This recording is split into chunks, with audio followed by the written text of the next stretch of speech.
Good afternoon, and thank you for joining in. Today, shortly after this call, we'll be releasing an interim analysis of COVID-19 cases in Montana as of 4/10, last Friday. It's been prepared by the epidemiologists of the Communicable Disease Bureau at the Montana Department of Public Health and Human Services.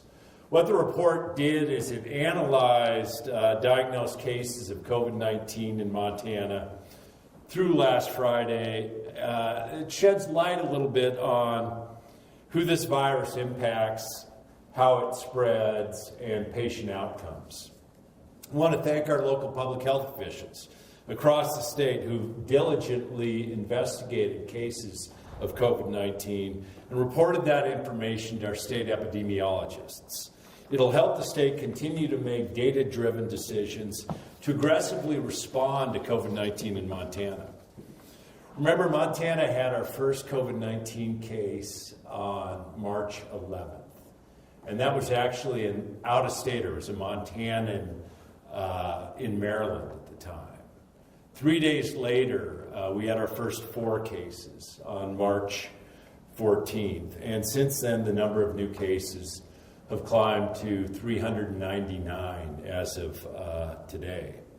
It took 13 days to reach 100 cases. After that first 100 cases, growth had remained steady and increasing by about another 100 cases every 5 days.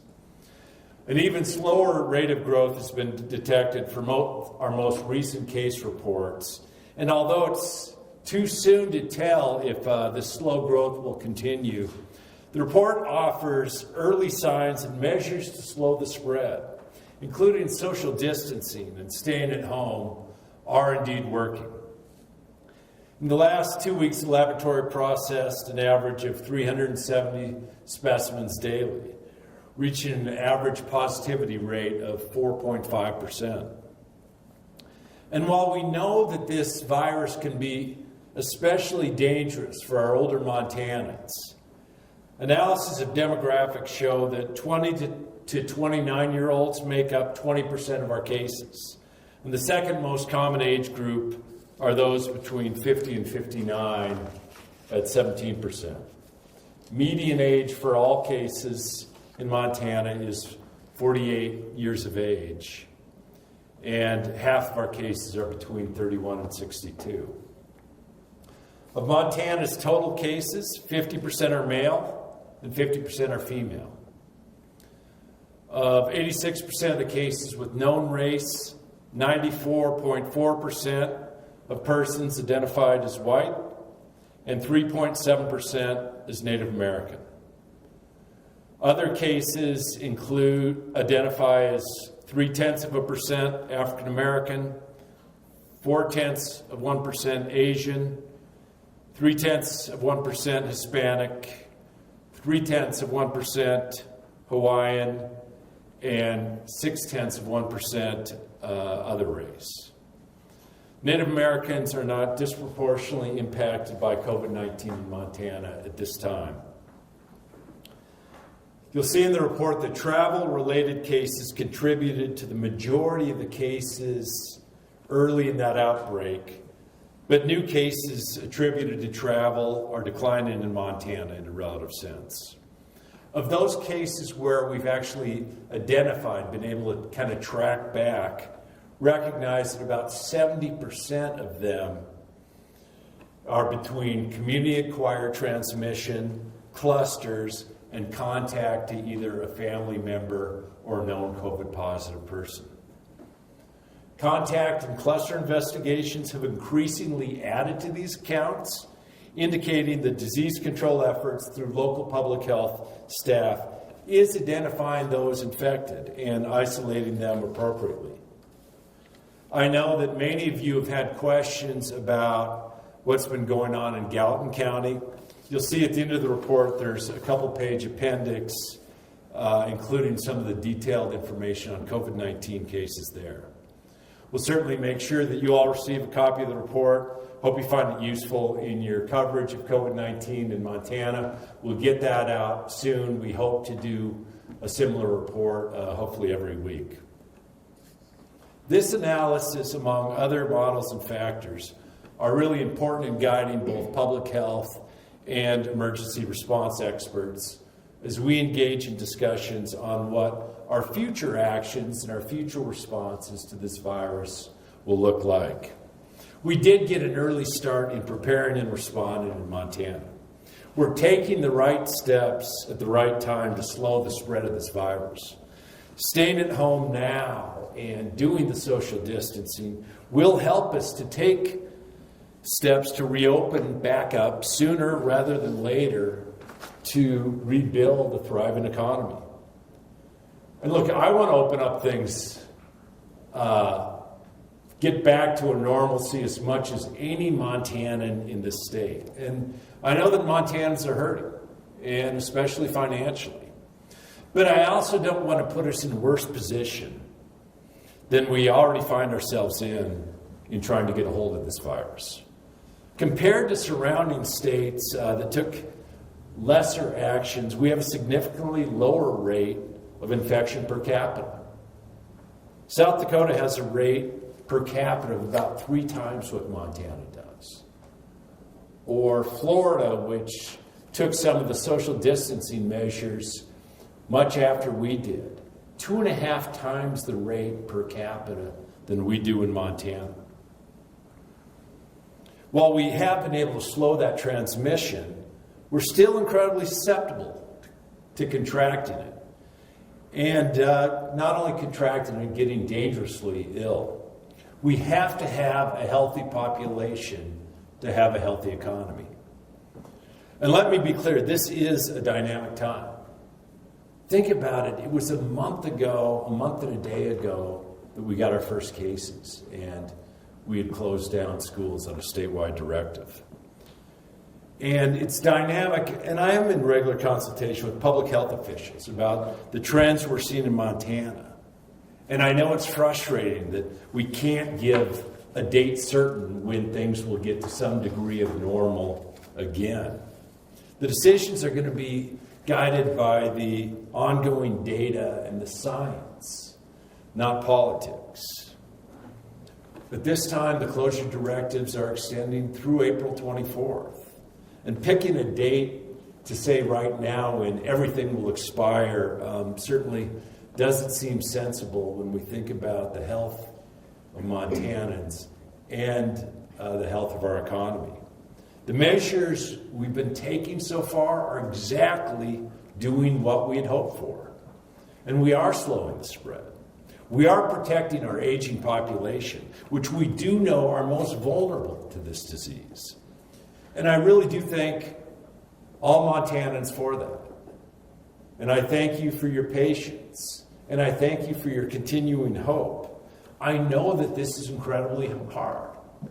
But the data and the science does tell us that we need to continue these efforts at this time. Well, we don't know when. Even when we do get to the point of starting to open things back up, it'll need to be a measured and a calculated and a gradual approach. Because that's what will really allow our economy to get back on track. We can't just flip a switch. It's certainly important that our healthcare systems have the ability to ensure care for those who become sick with COVID-19 and other conditions as well.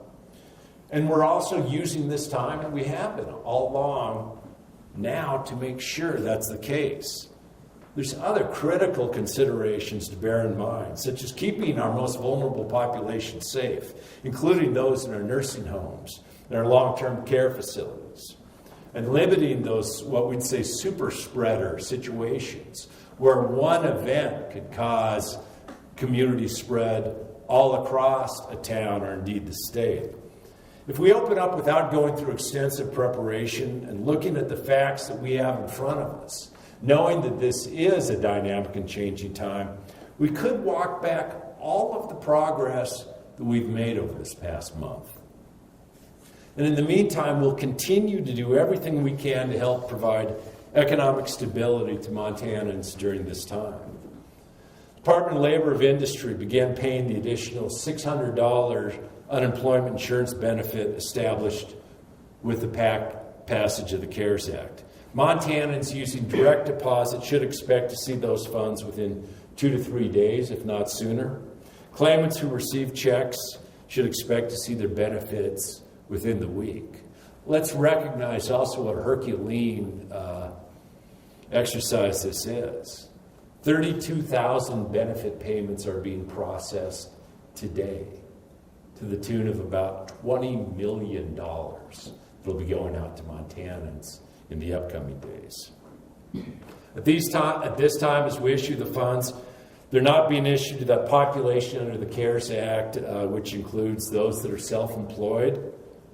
Our Department of Labor and Industry is working diligently to complete a review of the recently received, we just got the federal guidance, and implement sort of the IT changes to process claims for self-employed Montanans as soon as possible.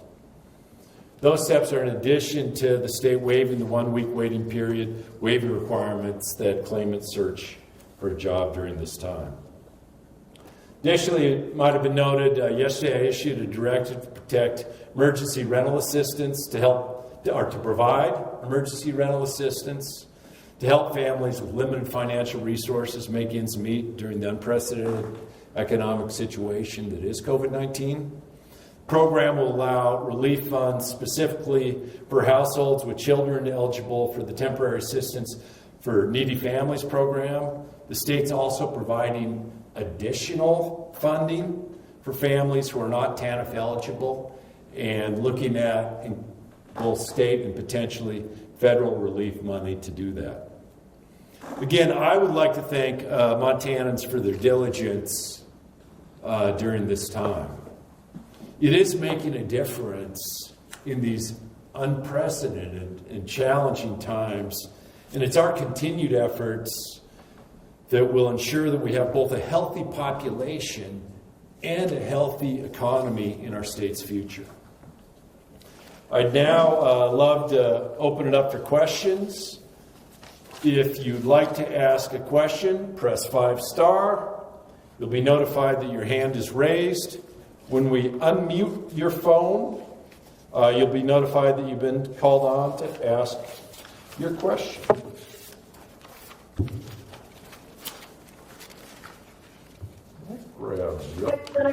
Real quick pause 1 second. I think I left one thing in my rush out here in my office to grab. Hold on just 1 second, sorry.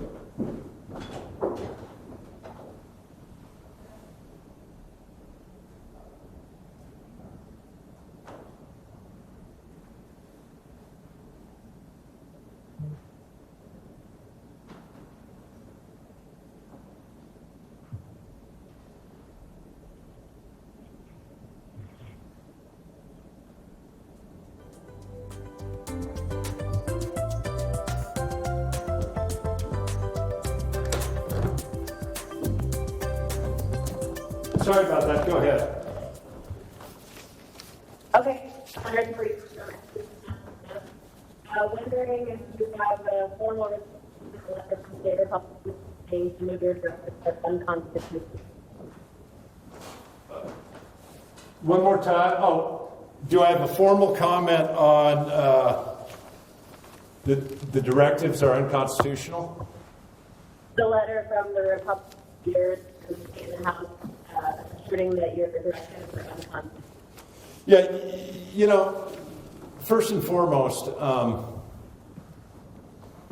I guess it's interesting in some respects that those same leaders just 2 weeks ago were praising the efforts. And I look at a column that said words to the effect of, as part of this broad-based collaborative effort to stop the spread of COVID-19, we encourage all Montanans to remain vigilant, observe public health advisories.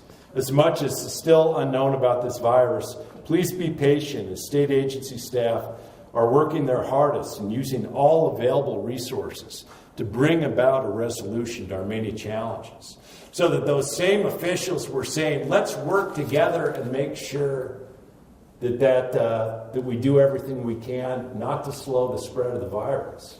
It's also curious 2 weeks ago that one of the things that they could point to, right, was that we haven't lost rural hospitals, and we've kept them strong. Now, in part, that's because of things like Medicaid expansion, which all of those leaders actually voted against. But it's disappointing at a time where we're asking all Montanans to come together and do the right thing so we don't become that next hotspot, so that every community doesn't have to face some of the challenges that we've seen around the country.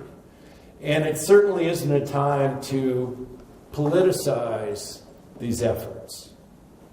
I want to get the economy going just like every Montanan does. But I want to do it in that way where we can make sure that the steps that we take today won't put us in a worse spot. And the efforts that we've taken, and every one of the directives and the efforts have been in a way where we've recognized that it impacts Montanans. We've recognized what it does, and I don't take any of those lightly. And certainly both make sure that it's consistent with the authorities I have, but also the best interests when it comes to the public health of our citizens and the long-term economic health of our state. Yeah, Governor, this is Troy Shockley from the Montana Radio Company. Hi, Troy. Hi. I wanted to ask, there are governors on, I guess, both coasts now that are forming coalitions and saying we're going to work together to determine when it's safe and just how and how we sort of get these things running again. Is that something that you're considering or that you're actively doing, is talking with other states and other governors along those same lines?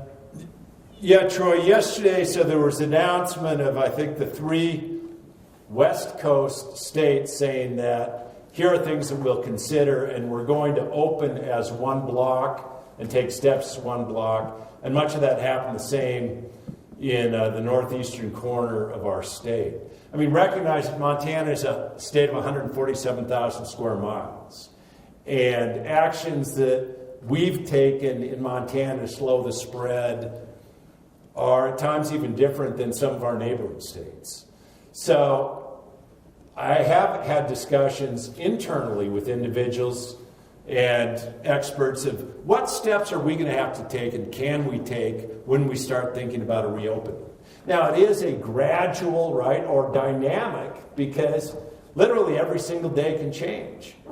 I've also had consultations with other governors as to what they're thinking about, and we'll put that all together in an orderly fashion. But directly to the point of, am I reaching out to, and I've had great conversations with, and I think the last group call with some of our neighbors was probably about a week ago. And we talk about everything from practices to, if it comes to that, trying to do a PPE collective and other things. But when looking at the factors of what we can do as we look to reopen, Montana has taken some, what I think are very important and significant steps to try to slow the spread. So we'll be certainly informed by what other states are doing, but working on it as we always do, kind of with those homegrown evidence-based solutions.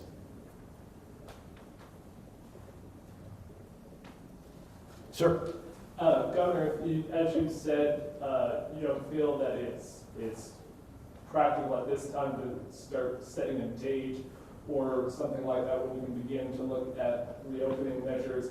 Are you at least able to point to something that perhaps you guys would be looking at as maybe this is some kind of a milestone or something that you'll be looking at when you make that determination, so people at least have a little idea? Sure, yeah.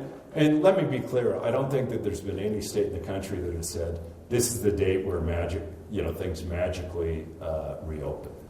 And I think we do look at the number of tests occurring, the number of positives along the way. Where are we trending? We're not like we were the first week or so where we're having exponential growth. You look at actually, and we're in regular contact, surveying the overall healthcare community. Do you have what you need? Do we have the boots on the ground, too, for the contact tracing that could well be necessary along the way as you start to reopen when new little clusters or hotspots spread?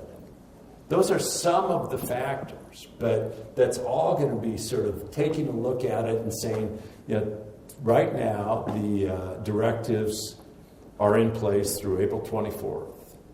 I've been doing a 2-week by 2-week because it is a rapidly dynamic and changing time. And certainly hope to have guidance, greater guidance as we get close to the April 24th. But I think we also have to see both what steps are we aggressively taking, how's this virus responding, and what steps can we take to start reopening things. But that's another thing that I guess I would underscore, and I think that most folks recognize this, that there's not going to be in a month or in 2 weeks where COVID-19 all of a sudden magically goes away. So even as we would start to look at what might be able to be done to reopen, things will look different. They will look different than they were before. Yes, ma'am. Just to follow up from the first question, just kind of plain and simple, do you believe that your directives are unconstitutional, and does that change anything you're doing now or in the future? No, and look, I've had a busy day like every day has, and at some point we'll respond to that letter, but all of the directives have been both consistent with the Constitution's design, state statutes, which the legislature is responsible for. Governor, real quick. So with a couple weeks ago or last week, you touched on how 1,500 or 1,600 tests were coming into the state. Do we have a number on how many tests are coming in each day at this point?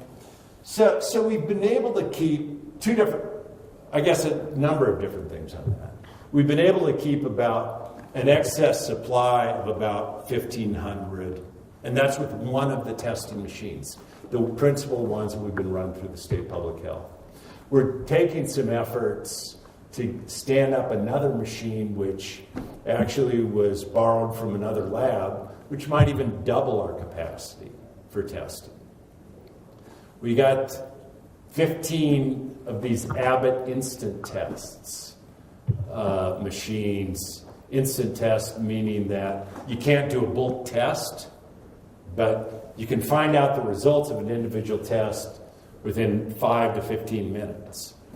We've pushed a couple of those out and are looking at the best way to deploy those as well. Notwithstanding the fact that we got the machines, but we didn't get adequate testing supplies for it. So from a test kit perspective, I have no concerns as of today, making sure that we have what we need to be testing every Montanan that is symptomatic. Is it at times daily, and it certainly is weekly, saying, do we have the reagents, the transport material, the stuff that you need to take the swab, assuming you have the swab, and get it tested? Yeah, it is. And that's something that we'll continue to be working on as well. Good phone question, Governor. Phone question. Hey, Governor, this is Holly. Hi, Holly. Hey, so I got two questions. First, one thing I wanted to ask was, in the letter from the Republican leadership, there was a suggestion of letting counties make the choice on rolling back some of the orders. They recognizing that those members have been okay to work differently than the city or Sunday. But we had that many chose to put in the statewide, go that direction. I'm wondering, what's the importance of having this be done at a statewide level versus having counties make those decisions? And then also wondering, as long as we're at a place where there's not a vaccine, reopening these things, and you kind of touch on this, but comes at a risk that people could get COVID-19 and possibly die as we start to kind of go back to whatever normal looks like. And I'm wondering sort of how you weigh that against looking at maybe trying to reopen things and see what some of the options might be. So, Yeah, it would be great if we had one of these up here, because I can't actually. one more, so the first question, I think, Holly, was the thought of opening up individual county by county or let the counties decide? Yeah, and just wondering, because that's, we saw that at the very start of this, counties are making those decisions on, closing places like bars, restaurants, and just to-go orders, but then they position statewide. Sure, and gotcha. So look, every one of the directives have said that the state level is not going to be a local county can become more restrictive, not less. When it comes to then, do we open up individual counties or kick it back at some point so that every county can decide when and what they're going to open? That may end up at some point a possibility, or a partial, as we talk about partial reopening. I mean, to your point, Gallatin County may be a lot slower than a whole lot of other places in relieving some of these. But we've also, even in the last in the last week, we've seen additional counties where they get their first COVID-19 positive. And we've also seen what can happen in a small community or county like Shelby and Toole County, where once you get a cluster and community spread, it can substantially, not overwhelm, but substantially impact that county or community. And it's also in many of our counties, I mean, it's not that uncommon for a hospital to have literally 1 or 2 ventilators. So we'll continue, it is, as I've said, it's a dynamic time. We'll continue to take a measured approach. And as we look at ways that we might be able to reopen facets of Montana or relieve people of some of those directives, part of that could well be geographically, rather than just statewide, it's all lifted. And your second question was, I'll unmute her. what's that? Please unmute her. Oh, yeah, I'm back. It's recognizing that without a vaccine and the virus, it doesn't go away. How do you sort of balance the risk that we could have outbreaks, we could have people dying, it could come back even if we start to phase things in? How do you sort of balance those two things to give the desire to reopen this economy? Yeah. Keeping people safe? No, thanks, Holly. And that's why, one of the things that I said is even when things start to reopen, it might look a little bit different than it did before. I mean, you hear different things every single day, but I think I've heard 11 months to a year before there's any vaccine created. So this virus will still be around. And the only way to continue or completely eliminate all potential exposure and risk would be literally not even to be having this conference and all of us staying at home. So what we look at and what I look at is how do you mitigate that risk? And then also, to the extent you have COVID-19 positives, how could you rapidly respond thereafter? How could you try to mitigate the further spread along the way?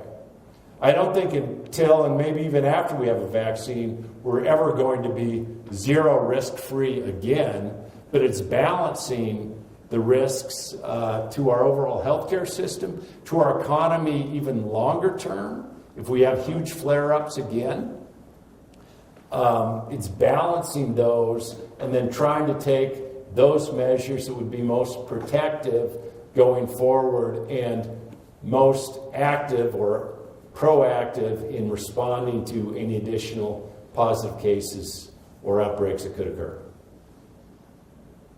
Thanks. Thank you. Another phone question. Another phone question. This is Nikki Willette from Yellowstone Public Radio. Thanks so much for holding this call today. I'm going to follow up on Holly. You just said those measures that are most protective going forward. Can you give me a sense of what those might be? Or maybe another way to ask the question is, which of your current social distancing directives do you see going forward the longest? Yeah, and Nikki, we have to both see what's happening on the ground and then take those steps going forward. So there's, I mean, feel comfortable knowing that absolutely nothing is going to change with those directives through April 24th, which is still almost 2 weeks away.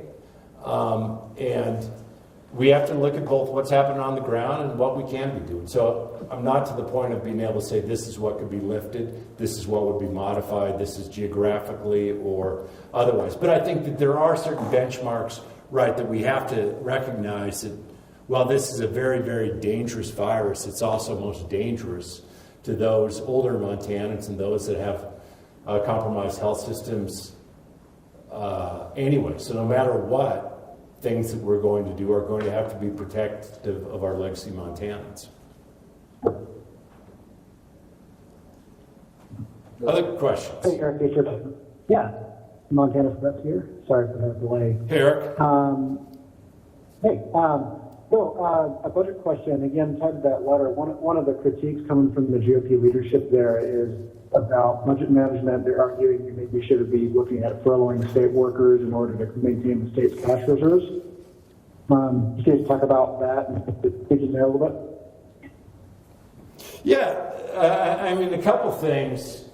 You know, it's also that how quickly they forget 2 weeks ago that they said that it was actually that solid fiscal stewardship to meet some of the challenges of the public crisis, where sometimes I had partners and sometimes I didn't, as we ended up leaving $300 million in the bank when we have a fire fund, when we have an emergency reserve. But when we're really talking about steps like it's true that from police officers or firefighters or other essential first responders, they continue to serve Montanans. They're exempt from a stay-at-home order. I wouldn't have it either any other way, and I would hope that they wouldn't either. And I think that the rest of the assertion is at least a little bit, untrue or insincere, in as much as you have large swaths of local and state government, including the very legislators who authored the letter and their staff, working remotely or at home like private sector employees. So we did the overall state of Montana. I mean, we were even slower to do working from home than the legislative branch was. And we wanted to do it in a way where we could make sure that the functions of government are not only maintained, but I think that if the hope is that it's sort of bizarre that what the request is, then that we would furlough all kinds of public servants at this time and put them into the unemployment insurance system. Another phone question. Good afternoon, Governor. Chris Peterson, Huntley Horse News. Is there any way you can really open up a place like Glacier National Park because of the crowds? Yeah, and Chris, I wish that, you know, I hearken back 4 weeks and 2 days ago when I initially issued the directive on closure of schools. And even at that time, there were some folks who were saying, no, we should not be doing this. I mean, I recognize that the world has changed a lot in 4 weeks. But that's where I also say that the world can change and will change a lot in the next 4 weeks and the 4 weeks thereafter. So the sort of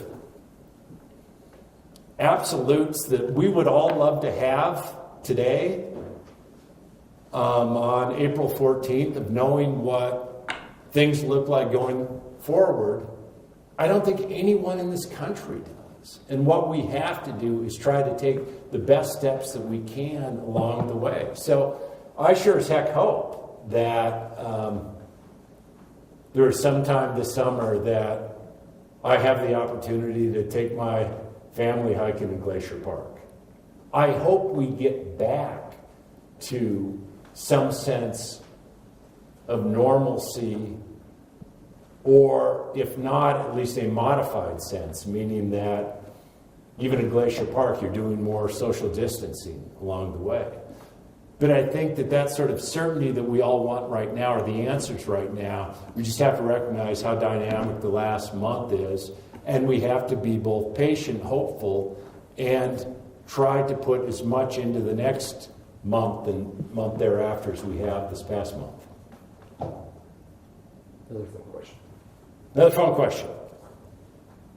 Governor Bullock, Tom Schultz from Voices of Montana. I know that you're putting social distancing guidelines out there for businesses that are returning to work, so to speak. Are there, and I know it's uncharted territory, but are there any guidelines regarding their liabilities for consumer and workforce, given the fact that there's not going to be enough screening available? Is there any sort of advice for businesses regarding liability? When we reopen things, or even today? Well, the new normal going forward. Well, and once we get the whole new normal going forward, we'll try to put out specifics toward businesses and businesses reopening. But as of today, we haven't done that, and there's a question of liabilities for non-essential businesses and the like. That's one that would be more sorted out by the courts than the government. Final phone question. Final phone question. Is Phil Drake there? It's 5-star, Phil. It's not Phil. All right. Back to test. You said you have no concerns about containers getting tested at Missoula County. Now, FDA cases about them saying it's because of test constraints. Do you think those FDA should get tested or just complicate this? So the question was about testing constraints, and the Missoula County recently said that, I think it was yesterday, that you were going to go to epi-tracing, meaning that so you're in contact with somebody that's COVID-19 positive and you're symptomatic, that they'll count them as an epi-trace positive case rather than testing. And part of the concern is the overall testing supplies. And look, there's a lot that, as you know, we have we have 56 county public health directors. But one of the things that I will continue to encourage is anybody that's symptomatic to be tested. And we'll do that, you know, not only through events like this with the press, but I'm having a call with Primary Care Association. I'm talking to many of the medical associations in the upcoming days for the reasons of that the way that we'll really understand what's happening in a community and what's happening in our state is knowing the tests and knowing that if somebody is at all symptomatic, whether that's a positive test or not. And doubtless, unlike I haven't spoken to folks from Missoula County, no, I have concerns on a regular basis about supply of tests. But I want to do everything possible to ensure that we have the supply. I mean, we have not gone one day in the last month where all of a sudden our testing processing abilities have been overwhelmed. Meaning that, and our state lab's done a great job. We're 24 hours a day, literally, that all the tests that we get are processed within 24 hours or a little bit more. And by the same token, that had real concerns, and there still may be concerns about the swabs. Was on any number of calls about that. Concerns along the way about making sure that there are sufficient reagents and transport material. All continue to do, and not just me, but those at the state, everything we possibly can to ensure that the ability to test is there in communities large and small. And what we need is healthcare providers and others to, if someone is symptomatic, to do that test, because that's how we will better inform us all together. Now look, I look at spreadsheets of where are we relative to other states when it comes to testing. We're about dead in the middle as far as testing percent of our population or per capita. I love and continue to push our folks to say, how do we increase the testing capacity? And it's something that, as we're working on everything else too, we'll continue to work on that as well. So I think that was a longer, probably, response for the question that you asked, that counties and communities certainly can do epi-tracking, but I would encourage everyone that if they're positive to try to get tested. Yes, sir. How do you try and explain to people the severity of this virus who don't understand it? Yeah, and it's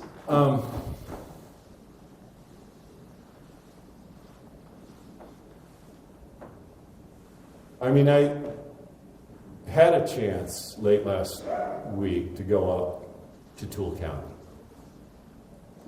And knowing that, first of all, it's enough of a sacrifice in an assisted living facility not to be able to have regular visitors. Because we've already taken steps for nursing homes. But to know that there's been losses of life. Or explain it in that, I've only spoken to my parents from a distance because my parents are in that position where if somehow that they contracted this disease, that it is so dangerous to them. It's no overstatement that for the 7 losses of life that we've had in Montana, which look relative to a large city, may seem small, but it's no overstatement that every one of those losses weighs heavy on me and as a state, as a community, because we really are. There's something, I think, forget the partisan games and stuff like that, that we really are a community where we care about our neighbors. That I try to explain that just like you care about that neighbor, that's what we're doing here. And it's hard, and it's difficult, and it is frustrating. It's frustrating for everybody out there. It's frustrating for me. It's frustrating for me not just as a public servant or as a governor, but as a parent, as a son, as somebody that has friends in business who are struggling right now. And that's many of the reasons why, I've said to friends and others at times, I've said, I'm so over this. Meaning, I would so much rather be doing something else. But I say, I wish the virus was. I wish the virus was over this. And the steps that we've been taking in Montana, while difficult, are making a difference in losses of life, are making a difference in healthcare facilities not being overwhelmed, are making a difference in what we're seeing with rates of contagion. And just encourage people to, it's been hard for everyone over this month, but to recognize that we're doing it with the thought that the steps, which are difficult right now, will make it easier on the back end, easier to reopen in a way, easier to get this economy thriving as it should be. And so I guess that's both how I think about it and how at times I explain it. Well, thank you all very much.